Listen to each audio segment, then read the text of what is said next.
interested in penetration testing. Okay, so thank you, Ivy. Allan, please introduce yourself and proceed. The floor is yours. Okay, good evening, everyone. My name is Allan Lwala. I have been in the cybersecurity space now for about 10 years. I currently work for Hitachi as the head of business development for East Africa. So I had prepared a presentation, but my laptop is acting up. But we'll just start, maybe just dive into the conversation for the day. And the conversation was basically what a career in cybersecurity would look like. I received some of your questions, actually most of your questions. And with that, I was able to come up with some okay, Dr. just a minute. I've been able to get back on my laptop. Hello? Yes, Allan, we can hear you. Great. My laptop is back, so I think I can share my screen. Meanwhile, I'll also share the presentation with you, Dr. So just give me a couple of minutes so that I'm able to get my presentation up and running. So just a minute.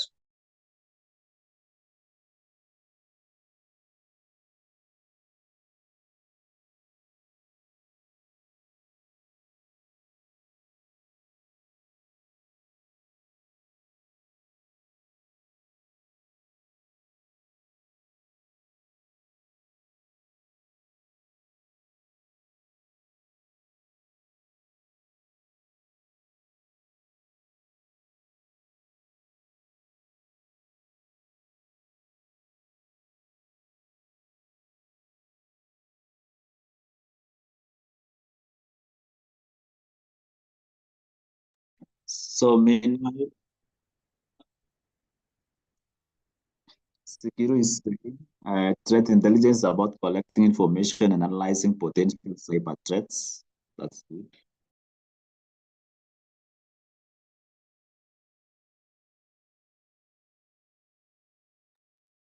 So we can see Allan, proceed. Yeah, can you see my screen?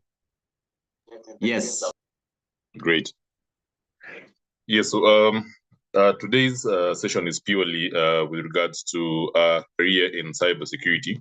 And after looking at the questions that were shared, I was able to group the questions in a couple of different areas.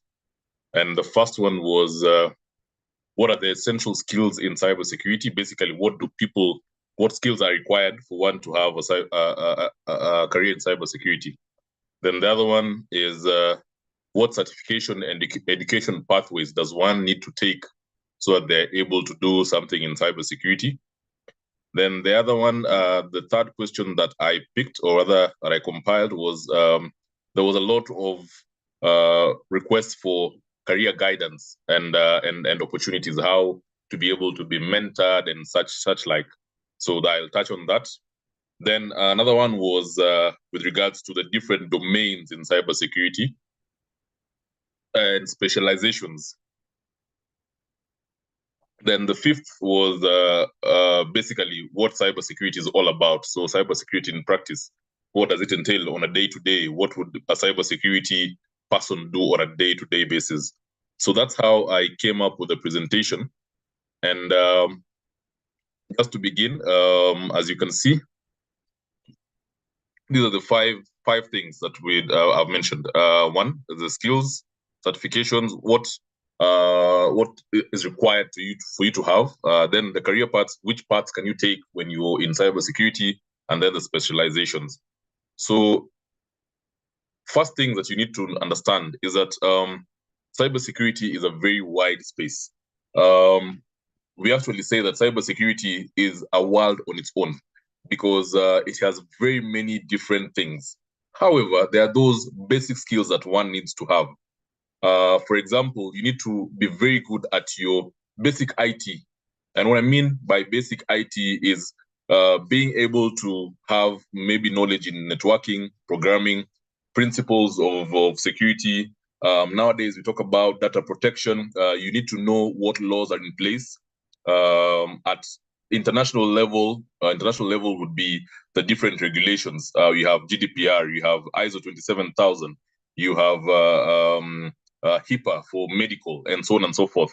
Then also, you need to be an analytical thinker, in that you need to be able to analyze and see basically come up with solutions for problems.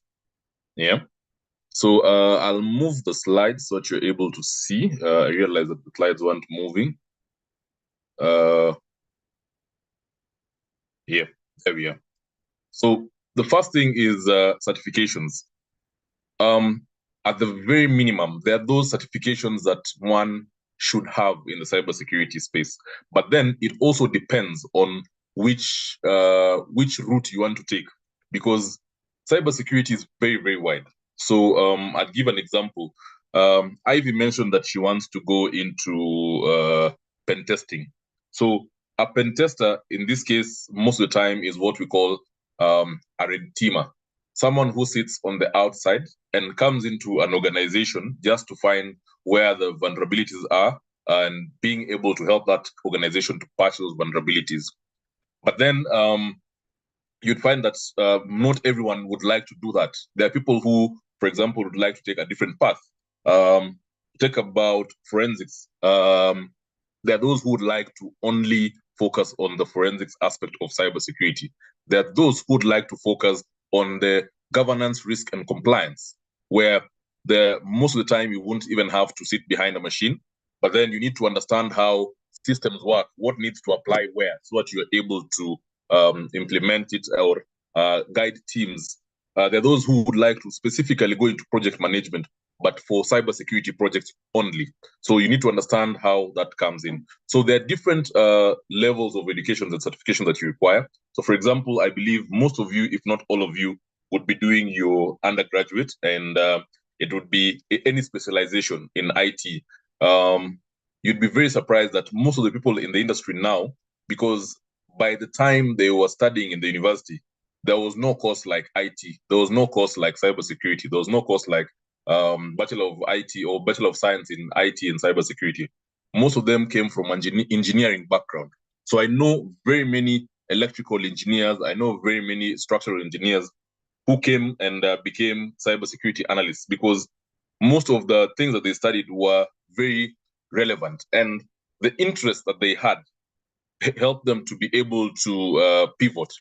And this helps them because they still have that engineering background. So if you're a cybersecurity, let's say you're a developer in cybersecurity, you develop cybersecurity solutions, being able to have that engineering background gives you an overview and a different perspective on how to build cybersecurity solutions. So some of the basics cybersecurity certifications would be, so for example, CEH, Certified Ethical Hacker. At this point, if you look at most job advertisements, especially for entry-level positions, CEH is usually the most basic. Yeah. Most jobs will ask that one has a C at the very minimum, a CEH. Then from there, you can keep on increasing your certifications based on the line that you will take. So for example, currently I am undertaking a Certified Information Security Manager, CISM, which is not a technical certification. It is more or less a management certification. However, I cannot take that certification unless I had 5 years of experience. So for one to be able to even attempt the certification, you need to have at least 5 years of experience, because that is able to bring you to a point where you understand why certain things have to happen the way they do. On the flip side, there's a similar certification called CISA, Certified Information Security Auditor. If you look at the content of both of these certifications, most of the content is the same. Most is the same.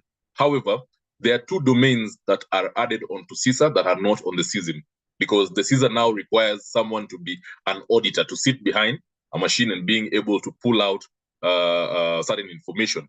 So maybe you started as a CEH, and as time went by, you decide to go into auditing. You only focus on auditing. Basically, you want to confirm that any organization complies to what they need to comply to. In this case, compliance comes in three parts: international frameworks, local regulation. So in this case, local regulation would be the Computer Misuse and Cybercrimes Act of 2018, or you find the Kenya Data Privacy Act, which are local regulations. Apart from that, there are many others. Then finally, the third layer would be company policy. So most companies, most organizations have specific policies that their employees need to comply to. Apart from the employees, even the network itself, it needs to be created in a way that it complies to the rules so that it is not able to contravene any of them. So that is where that comes in. So once you have your CISA, you'll be allowed, or you'll be at a point where you are able to run such audits independently or for an organization.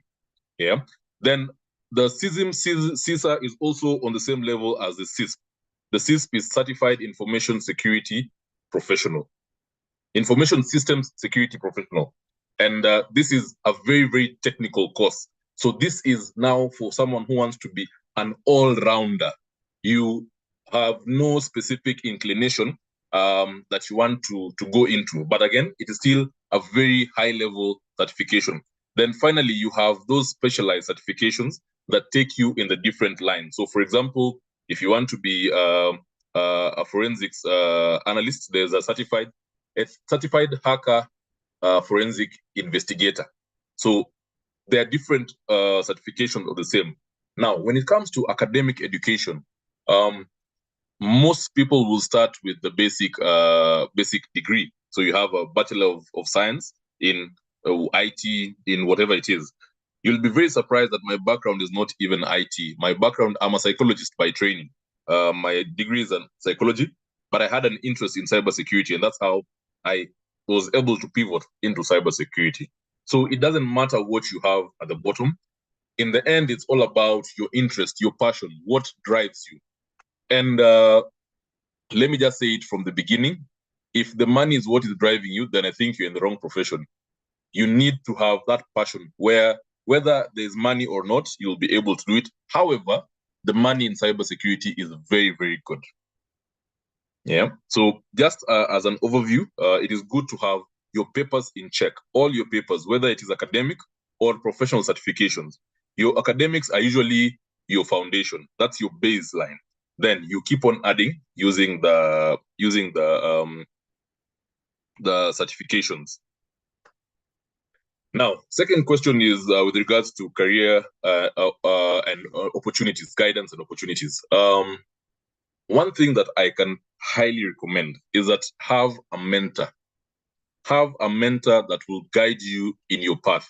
And what I mean by a mentor is that, for example, if you want to go into red teaming, you want to become a pen tester, find pen testers in the industry and work with them, understand what their day-to-day is like.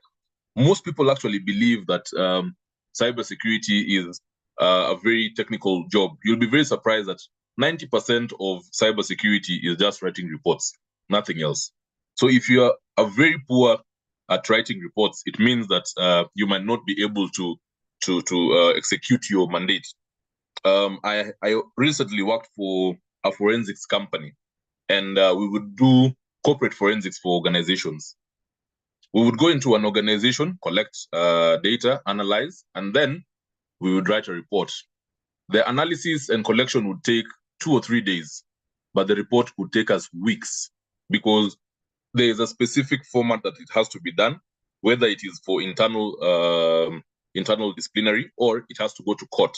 And if it has to go to court, it has to follow everything as per the law, which is, for example, the chain of custody and so on and so forth. Basically, it has to comply to the Penal Act, everything that is there of the Penal Act. So that means someone needs to understand what the Penal Act comes in and says, what the Evidence Act says, and so on and so forth. That is why you see most of the time when people go to court, their cases are thrown out of the court because the lawyers are able to pinpoint the process.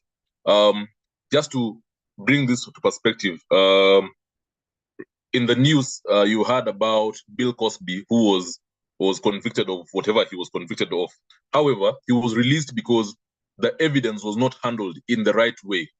So that was just enough. Yes, he might have done what it was, and he was actually convicted, but because evidence was not presented and handled in the right way, it was enough for him to be released. So these are the same things that will apply when it comes to cybersecurity and forensics. So if you have the right mentor, the right trainer to be able to show you what you need to do, it will really help you to be able to move. Now, most of you would be going into the job market and you would like to start at entry level. Most of the time, the first thing that you would go in would be as a security operations center analyst. That is more or less like you'll be tech support for cybersecurity. Your job will be to look at incidences as they come in, classify them, and then you'll be able to tell whoever you report to where to look into. So that will help you to understand the different tenets of cybersecurity. In an environment where, for example, it is a network, you have databases, you have applications, you have endpoints, and so on and so forth. Your job is to make sure that all that information is captured, and then now you start giving that to your whoever you report to, so that they're able to take action. The next one is as a junior pen tester. Ivy had mentioned. So as a junior pen tester, most of the time you go and shadow your whoever else you're working with. What I mean by shadowing is that you just don't sit there. They will give you those tasks to do, but then they will be there to supervise and make sure that you're doing it. And when there are more taxing tasks, then you will be required to sit at the back as they show you how to do it. Then finally is an ICT security specialist. This is now, again, as I said, an all-rounder where you have your finger in every single pie in cybersecurity. Then when you're coming to intermediate, now as you move forward, you find that you move to a level where you move from a SOC analyst to now you interpret what is being given. So now you are able to sit down and understand, when I see a certain alert, this is what it means. Now, from there are guidebooks, there are playbooks that you need to be able to play with, so that you're able to, for example, if it's a ransomware, what happens when there's a ransomware? There are different policies which, again, will come as you're in the cybersecurity space. So one of them would be an incident response policy. So an incident is something that has happened. If, for example, you detect ransomware, that is an incident. How do you handle such an incident? When a ransomware comes in, you need to be able to do A, B, C, D, notify so and so, and then these are the mitigation strategies that you need to apply. So then that way you'll move to the next, maybe finally become a CISO. A CISO is a Chief Information Security Officer.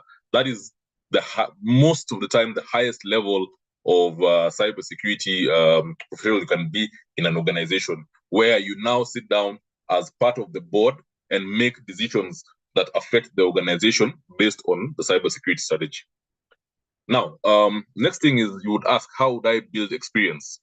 For now, being a student, I believe there are opportunities for internship. And cybersecurity is one of those fields that is growing very, very fast. So every so often, there's a requirement for interns to go into the different organizations. Look at the big four, the PwC, KPMG, Deloitte, and the likes, and the EY, Ernst & Young. These guys are looking for interns every so often because they would like to train the next level, the next group of cybersecurity professionals who are coming in. Next thing that also it is highly recommended to do is personal projects.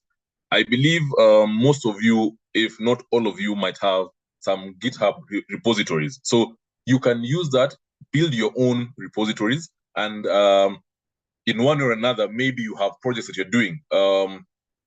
there are organizations around the world. For example, Safaricom had launched its bug bounty program. So you can be an independent bug bounty hunter, and that can be listed as part of your job. However, when you're doing that, make sure as you're doing it ethically. If you find a vulnerability in any system, there's something called responsible disclosure. You shouldn't just go online on X, on Facebook, on Instagram and TikTok, tell people that you found a vulnerability in company X. That will be against the law. For any organization, you should be able to notify the organization first before you do anything else. Another thing that you could do is capture the flag competition, CTFs. CTFs are organized every so often by different organizations, both private and government. For example, last month, October usually is the Cybersecurity Awareness Month, and the Communication Authority of Kenya had very many CTFs running. Actually, it was a series of CTFs, which at the end, the winners of the final one got a huge, I think they're given some scholarship to go and study further. So CTFs also is a good way to put yourself out there. Then finally is develop your portfolio. Learn widely. There's a lot of content online, whether it is on Cybersecurity. Cybersecurity is a site that is dedicated for cybersecurity courses, or any other learning platform, whether it is Coursera, EDX, and so on and so forth. There's that. Then write lots of blog posts and do presentations. Whenever, for example, there's an activity at your school, whenever there's an activity in your county, or you can participate and do presentations, because that's the only way that you can get yourself out there. So now we look at the different domains in cybersecurity. There are very many. I can't even list all of them. These are just a few. There are so many domains. Look at cybersecurity as physical security. What do I mean? Let's say an organization is your house. Your house stands independently. However, there's a fence around your house. And on the fence, you have maybe razor wire on top. And on top of the razor wire, or with the razor wire, there's also an electric fence. Then inside the compound, you have a dog that takes care of the compound. You have a gate man, and the gate man, in some other cases, also has maybe some metal detector and so on and so forth. That's how cybersecurity also is. In that model is called the defense in depth model, where you have multiple layers of security at different points in your organization. So look at it from this point of view. Your organization is the building. The building has different rooms. So the different rooms would be the different domains in IT or in your environment. So would be a network, for example. There would be databases. There would be files. There would be endpoints, which would be laptops, phones, computers, servers.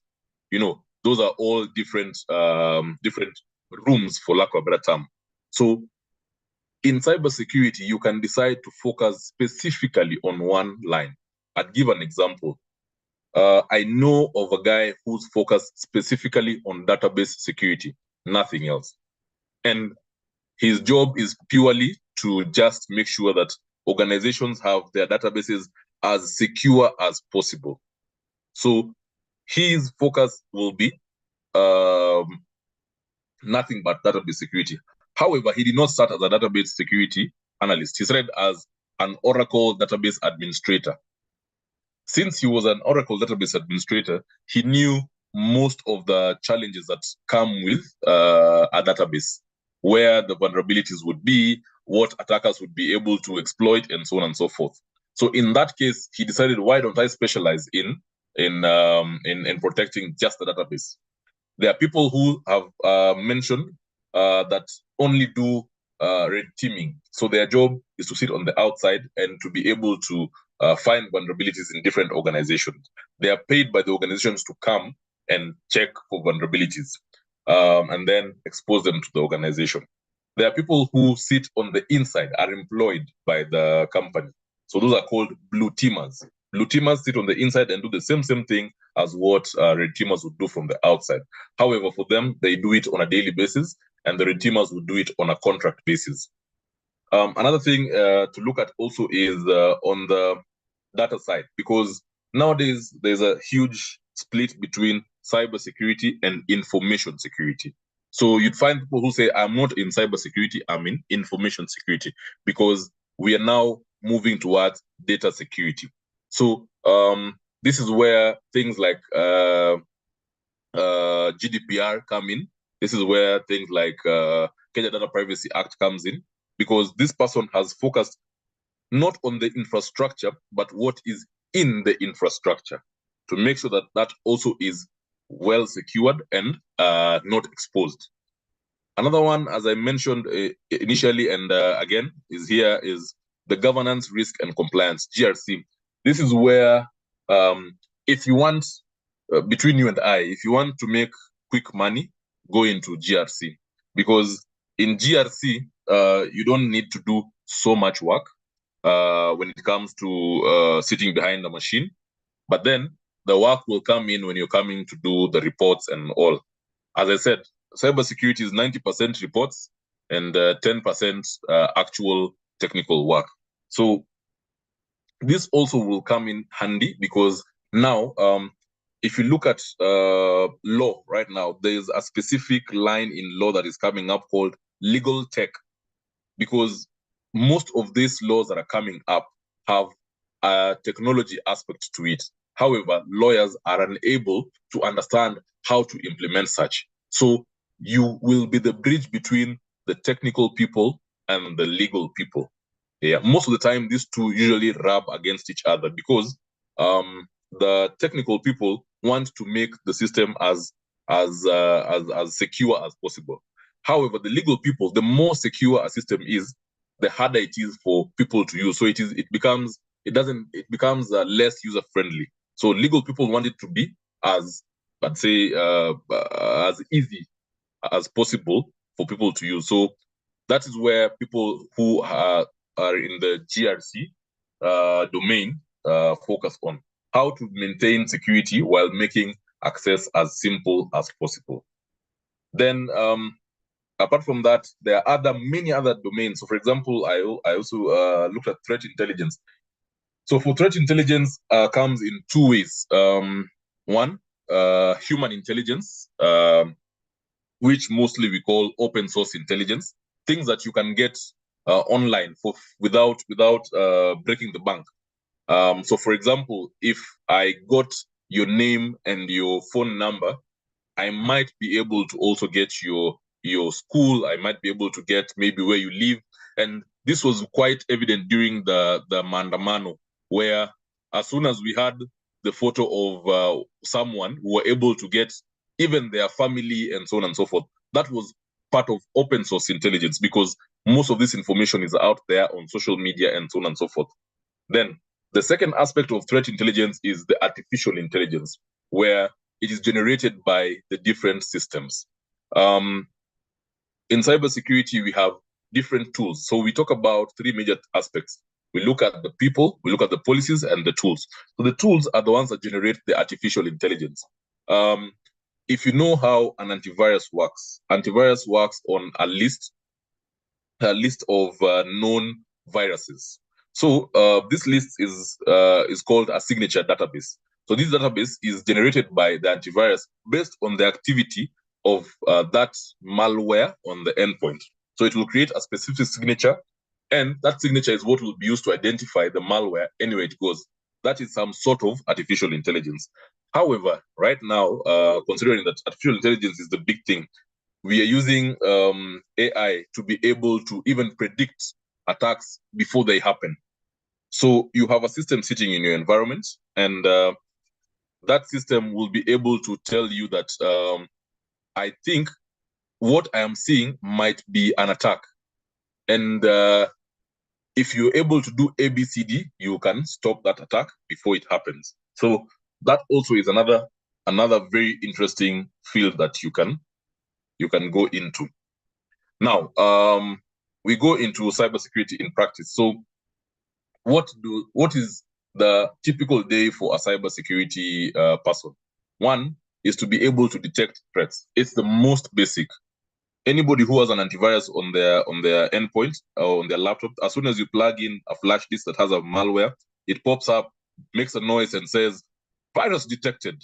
So that is the job of a cybersecurity analyst every single day, to be able to detect, identify potential breaches or any exploits that have happened on the environment.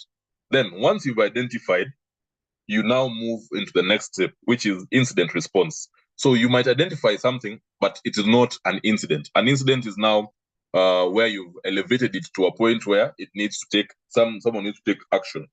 So in this case, there are different things that this is where you apply the different policies. This is where you apply the different tools to be able to mitigate the incident.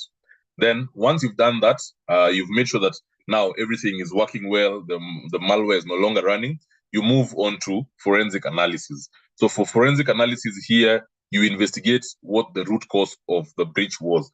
In this case, think of forensic analysis as when you go to the doctor and tell the doctor that you have a headache. The doctor doesn't tell you, go and take Panadol. They ask you, how long has your head been aching? Does it pound? How painful is it? And so on and so forth. So that you find the root cause of that headache. It might be something else that is causing your head to ache, but the headache is just a symptom. So that's where the forensic analysis comes in. And then finally, now we move on to continuous monitoring. Actually, this is supposed to be more or less, they're supposed to lead into each other. It's not 1, 2, 3, 4. It's 1, 2, 3, 4, then back to 1. 1, 2, 3, 4, then back to 1. Because this is continuous. It's a 360 degrees. You need to keep every single day updating, because there are new vulnerabilities that are being detected. There are new malwares that are being detected. Many things that are happening. So you need to keep abreast. Apart from that, as a security analyst or a security professional, you also need to keep your knowledge, to update your knowledge. If you are aware or you know about things called CPDs, continuous professional development, organizations will actually pay for you to go and study, maybe get a master's, get a PhD, or specific certifications and so on and so forth, based on the job that you do, because this landscape is ever evolving. Every single day, there are different things that are happening that were not there before. So you need to be able to keep abreast with what is ongoing. So for the continuous monitoring is not just for the system, but even for yourself. So now, finally, we go on to the practical application of the knowledge. I'm sure some of these things you have learned in school. So one of the most basic thing in cybersecurity is knowing the CIA triad: confidentiality, integrity, and availability. That is of data and systems. For example, confidentiality means that information should only be shared with the people that it needs to be shared to. If anybody else has access to that information, then it means it is no longer confidential.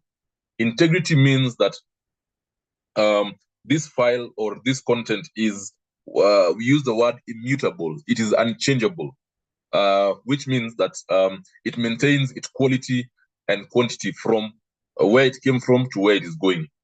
If there's any change, it means that there's no more integrity in that. Then finally is availability, which means you should be able to access it at any point whenever you need to access. Another thing that one needs to do often, and I think I mentioned it, is regular training. We call this user awareness and training. What is this about?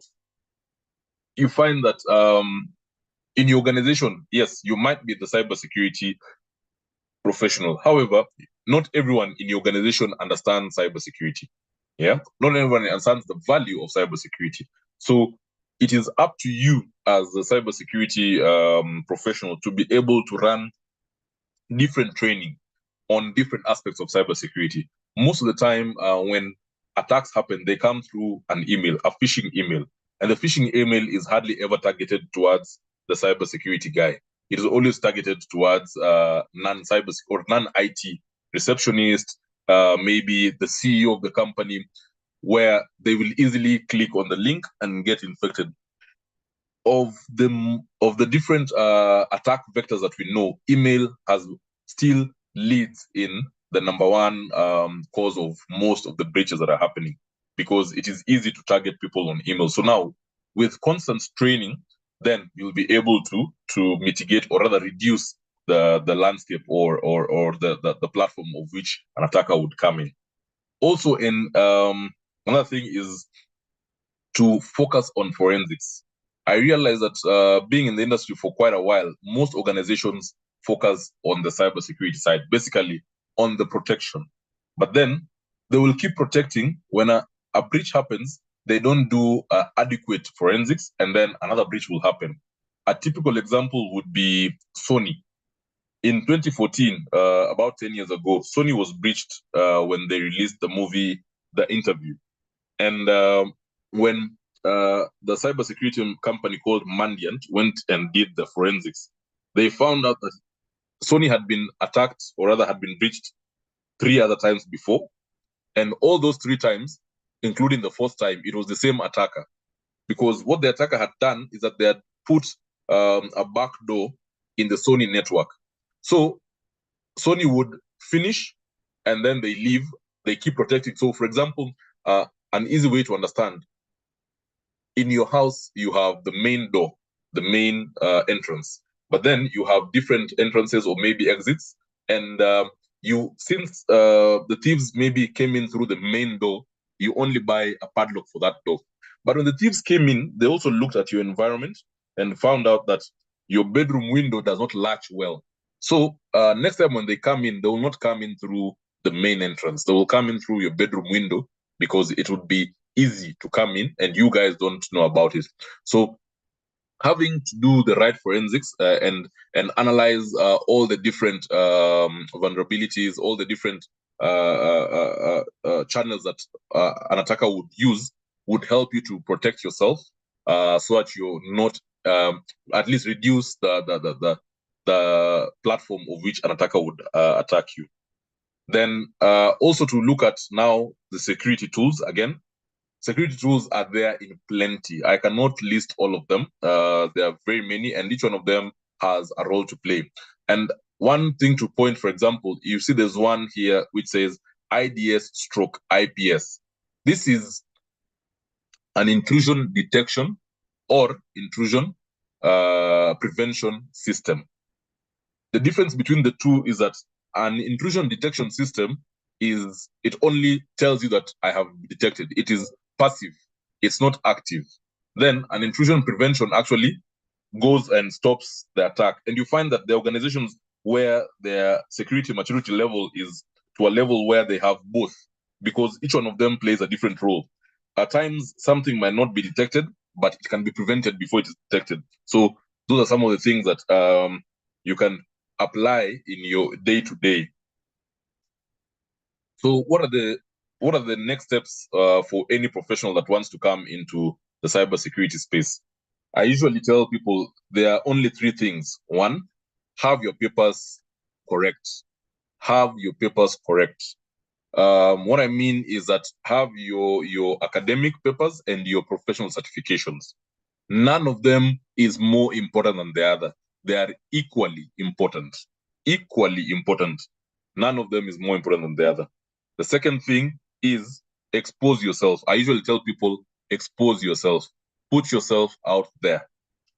How can you do it? As I mentioned before, participate in those CTFs, do different presentations and so on and so forth. Every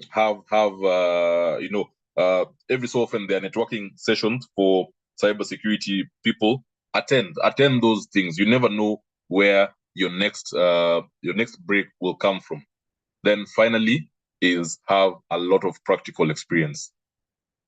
Again, there's usually the notion that in IT you don't require papers, you require experience, or vice versa. You don't require experience, you require the papers. I'll tell you for free, you require both. You require both papers and experience. And then expose yourself. Expose yourself as much as you can, and expose yourself responsibly. Keyword, responsibly. Be responsible in how you expose yourself. So this is the end of my presentation. I hope it was clear. Feel free to ask questions. I think Ivy was picking the question, so I'll allow Ivy to pick up any questions that she had, or if there's anything that you need to ask.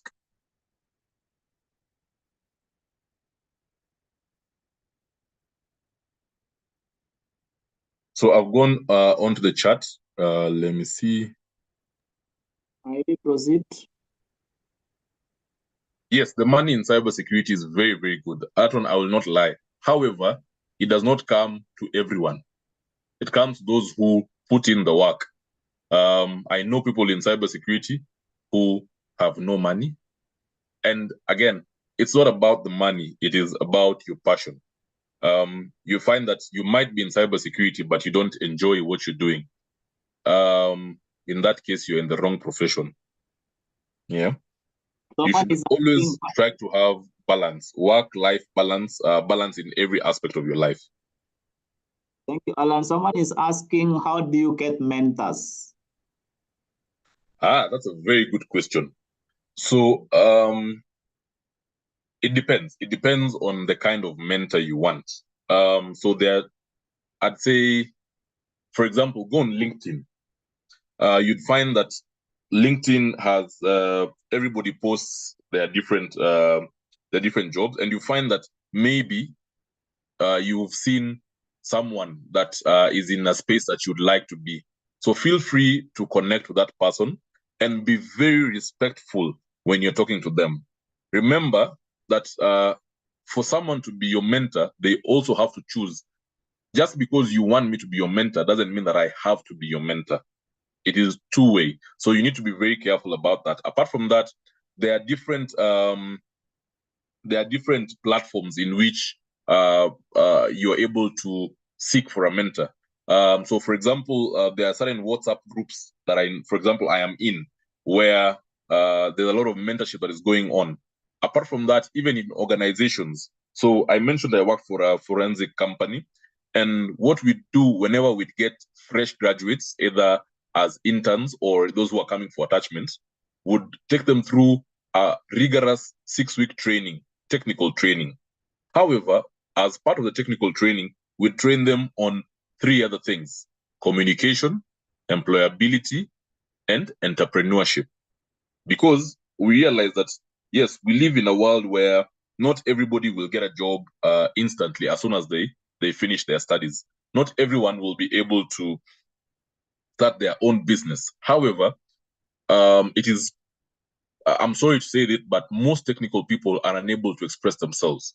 They have very, very good ideas, but they're unable to express themselves. So we, as part of our mentorship program, we would do practical activities to show people how to communicate, how to deal with different aspects of a job, because most of us had already worked in a corporate environment before, and we experience most of those things. So we'd come in, and we dedicated a specific day of the week just for that, and we would do practical sessions just to show them such things. So in that case, having a mentor doesn't really mean someone to hold your hand, but even an organization, you can be mentored in an organization by a couple of different people because of the different interests that you might have. Thank you, Allan, for that. In case of any questions, please type in the chat. So maybe just so someone is asking, could you please link me up to a mentorship program? How would you, for example, access mentorship programs? So mentorship programs most of the time are run by private companies. So for example, I know AMI offers mentorship programs, and I don't know if they've run one for cybersecurity yet, but then I know they do. Apart from that, you'd find that, for example, if you go to the Communication Authority, they also have a mentorship program through which they work with a fraternity. Yeah, so it depends. It depends on the kind of mentorship that you're looking for, and also what you want for yourself. Another way is to, again, I mentioned, reach out to people in the industry. That's where the exposing yourself comes in. Because I'll give an example. If there's an event, a cybersecurity event at USIU, and on that day you don't attend, that is your chance to miss a mentor, because maybe the who's and who's of cybersecurity will be coming for that event. However, you decided to miss for whatever reason, and that is your chance to miss your mentor. So generally, I'd go back to the aspect of exposing yourself as well. Nobody will come and ask for you to be mentored from where you are. However, it has to be your initiative to go out and look for one, or a couple for that matter. Okay, thank you. I think Lynette, your answer. Any two more questions before we close? Yes, Masharia. Oh, yeah. Any other question, Alfred, Ansel? I hope all your questions have been answered. Anyone with a burning question? Feel free to ask as many questions as you'd like. Yeah, so someone is asking in LinkedIn, sometimes I come across, she's saying what, big bug hunters sharing bugs they discovered in certain organization assets because they failed to recognize their effort. Is it ethically justifiable? Just by asking that question, it means that you most likely have a response. It is not. It is not. Again, okay. As I mentioned before, there's something called responsible disclosure. If an organization has not given you the right to expose or to say it, it means that whatever you're doing is illegal. Actually, as per the Computer Misuse and Cybercrimes Act, you can be jailed for that. As per the Kenya Data Privacy Act, you can be jailed for that, because whatever you are exposing is not public information, and that might be a trade secret. It might be maybe something that a competitor might use against that organization. It might be something that will spoil the reputation. Let me give a typical example. In 2021, Sauti Sol was supposed to perform at Carnival, and someone went online and said something. Yeah, whatever they said was true. However, it tainted the image of Sauti Sol. Sauti Sol actually went and sued them, and we were called in to do a forensic analysis, because by the time Sauti Sol was saying it, this guy had deleted those posts on then it was on Twitter. So we had to go in and do the forensic investigation and bring that out. So Sauti Sol was compensated because they had to cancel a show, which they would have gotten money from. So because they had to do that, that person had to compensate Sauti Sol for that. So you can imagine, just because this person said something that they were not supposed to say, without the owner of that information giving them the permission. So in this case, I could say that it is unethical to do the same. Thank you, Allan. So Mercy is asking, what cybersecurity trends should students pay attention to in the next 3 to 5 years? Aha, that is one of the most difficult questions. If I had a magic ball, I would tell you to look at A, B, C, D. However, I don't. That's with that notwithstanding, is that there are a couple of things that are coming up right now. One is a pivot towards governance, risk, and compliance. The second one is more focus on data security as opposed to information security as opposed to cybersecurity. As I've mentioned before, the difference between the two is that cybersecurity most of the time is focused on the infrastructure, and data security is now on the content. So most people are moving towards protecting the content and even offsetting the cost of cybersecurity to third parties. There's even, I know, for example, I was part of the launch when Aon Mine Insurance was launching its cyber insurance product. So for now, that would be what I'd say. And then, of course, just like everything else, AI. AI is really shaping the way cybersecurity is being done, helping people to reduce their workloads. So, for example, I mentioned one of the most basic jobs is SOC analyst, Security Operation Center analyst. But then, because of artificial intelligence, then your job is very easy, because it would have been your job to sit down and look at thousands of logs just to find that one incident. But with the AI is able to help you skim through that information and only bring out the incidents that are actually, that matter.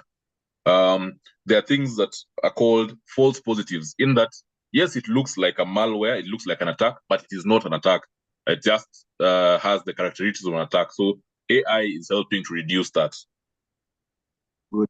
So another IET is asking, with your extensive experience across various roles in cybersecurity and business development, what are some of the most valuable lessons you've learned about managing cybersecurity risk effectively in fast-paced and dynamic environment?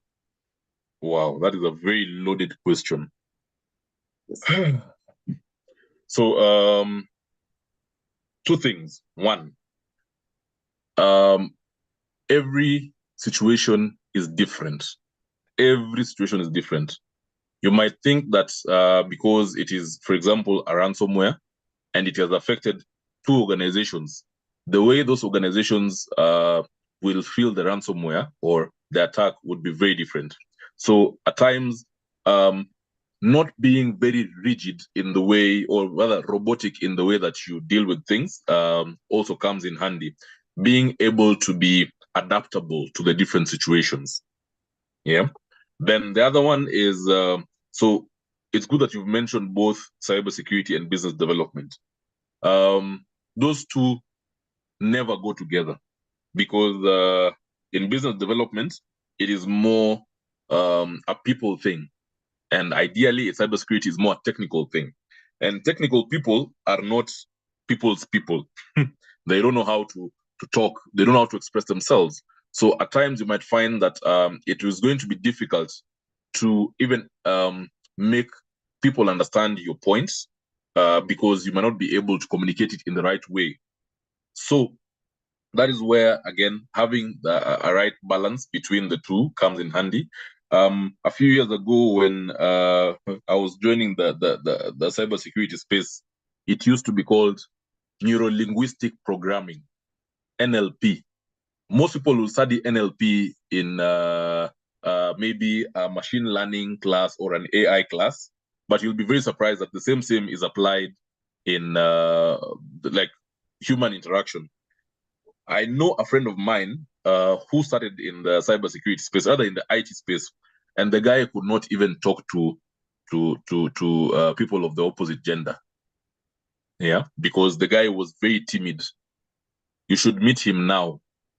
He'll make jokes until you are unable to respond, because, and he was able to do that because the same way he was able to program his programs, or rather to develop and come up with his programs, or the same techniques that he used to do the same to human beings. So striking the right balance between the two is key. So one of the most valuable lessons that I've learned is that maintain your integrity. Integrity is something that you will always need to have. Whenever, as soon as you lose your integrity, then you will never make it up. Never, never. It might be the least. I'll give an example. I hope none of you is from Mulot, but you had the case of the Mulot boys, those in Bomet who were having a ring for SIM swap fraud. Yeah. So if anybody hears that you're from Mulot, you might not even be part of the team. Maybe you just come from that area. Already somebody has something about you. So you can imagine you might be very, very good in your day-to-day, but because you lost your integrity one time as an intern, you lost your integrity one time as an attaché, then it will mess your whole life up. And again, just to go back to real life, you've heard of what people are talking about, cancel culture. Right now, just because of a tweet that someone made 2, 5, 10, 15 years ago, then they are being crucified as of right now. So what I've learned is that your integrity is something that you need to always carry as long as you're in the cybersecurity space, and basically just generally in life. Thank you, Allan. And then second last question: what do recruiters look for when onboarding an entry-level cybersecurity specialist?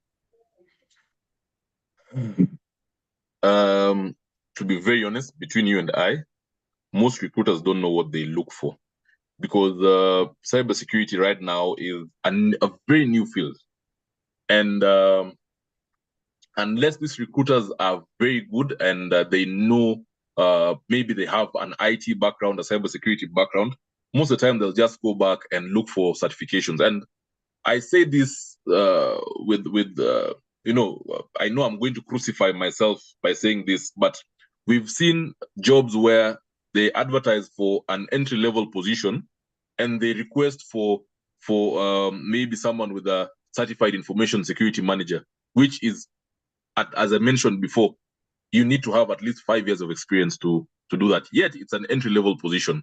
So the most basic thing that they will look for is your degree. At least you should have a degree that is relevant. Then you should have the right certifications. Once that is done, now during the onboarding, because I believe onboarding is when you have already gotten the job, they want to see if you're able to apply those skills that you have on paper.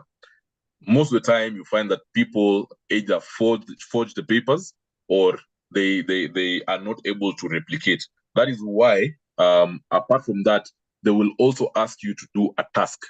Most of the IT jobs nowadays, apart from the oral interview, you're given a practical interview.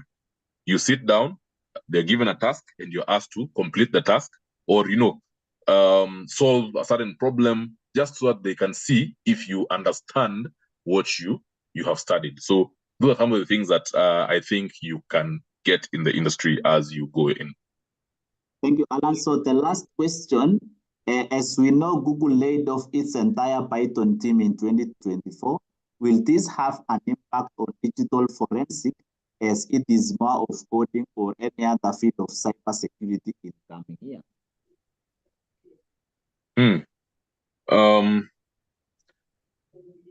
This, if you've noticed in the recent past, many organizations, especially technology companies, are laying off their staff.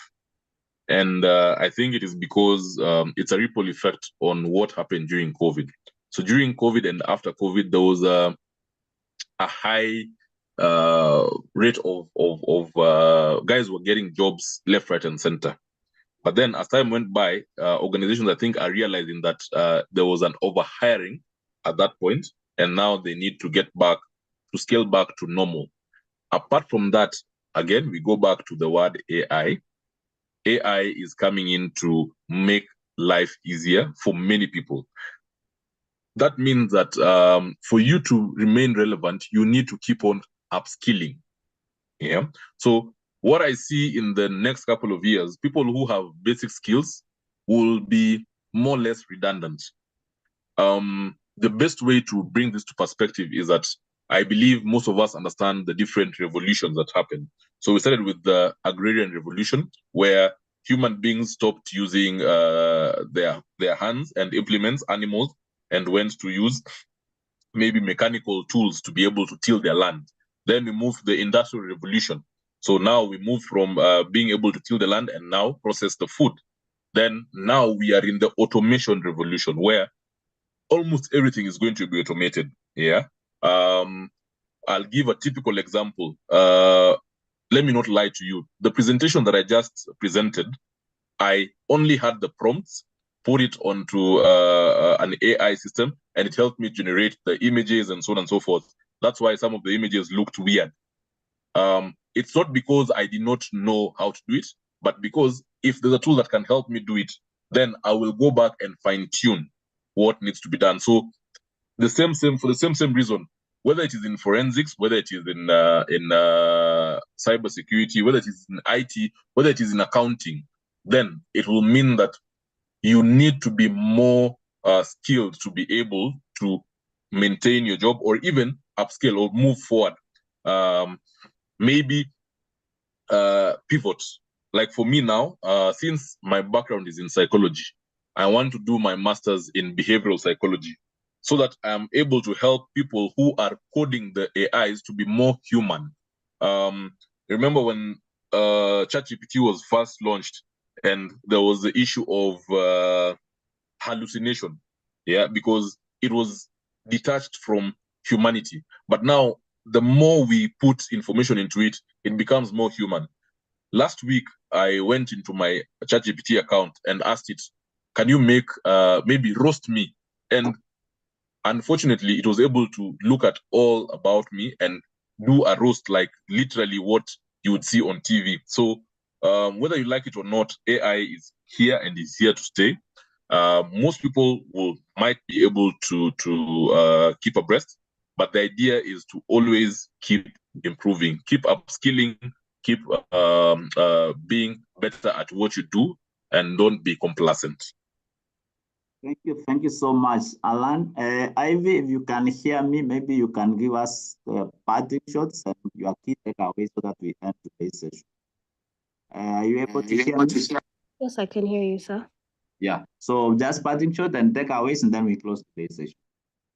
Wow, that was such a great session. Thank you so much, Mr. Allan. I hope everyone here was able to be inspired by this session. Just a parting shot is please continue learning, as Mr. Allan has said. Learn, never stop learning. Get your degrees, get your certifications, apply your skills, expose yourself out there, and do practice all the time. And don't forget to maintain. And with that said, on behalf of everyone here, I'd like to extend our deepest gratitude to Mr. Allan Lwala for sharing his expertise in cybersecurity. Thank you so much for your valuable insights and for addressing our questions with so much gratitude, with so much clarity, sorry. And also a big thank you to all the students that participated, all the students that were present. Thank you so much. To the SIMElab and to our professor, Dr. Japheth. We thank you so much for facilitating this session and making it possible. All your contributions to